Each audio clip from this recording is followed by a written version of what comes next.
ఆరోగ్యంగా ఉండాలంటే ఇంటి భోజనమే మంచిది అంటారు. కానీ తప్పనిసరి పరిస్థితుల్లో ఒక పూట హోటల్లో భోజనం చేయాల్సి వస్తే అక్కడ పరిశుభ్రత ఎలా ఉంటుందో అని ఆలోచిస్తాం. కానీ ఇప్పుడు మీరు కొన్ని దృశ్యాలు చూశాక ఆ హోటల్ వైపు కాదు కదా, అసలు ఏ హోటల్లోనూ తినడానికి వెళ్ళరు. తిండి సంగతి పక్కన పెడితే కనీసం గ్లాసులో నీళ్లు తాగాలన్న ఒకటికి 100 సార్లు ఆలోచిస్తారు.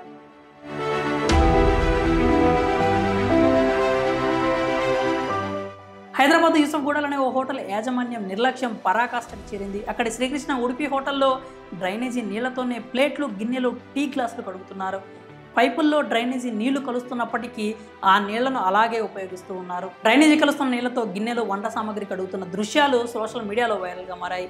వినియోగదారుల ఆరోగ్యాన్ని పట్టించుకోకుండా ఉడిపి హోటల్ యాజమాన్యం ఆడుకుంటోంది అంటూ స్థానికులు ఆగ్రహం వ్యక్తం చేస్తున్నారు. పోలీసులు, మున్సిపల్ ఆరోగ్య సిబ్బంది హోటల్పై కఠిన చర్యలు తీసుకోవాలని డిమాండ్ చేస్తున్నారు. అసలే వర్షాల సీజన్, అన్నీ శుభ్రంగా ఉంటేనే అంటువ్యాధులు, ఇతర రోగాలు మనపై దాడి చేస్తూ ఉంటాయి. ఇక శ్రీకృష్ణ ఉడిపి హోటల్లో జరుగుతున్న తంతు చూస్తుంటే రోగాల్ని మనమే డబ్బులిచ్చి మరీ కొనుక్కుంటున్నట్లు కనిపిస్తోంది. హోటల్ మేనేజ్మెంట్పై తగిన చర్యలు తీసుకోవాలని పలువురు కోరుతున్నారు.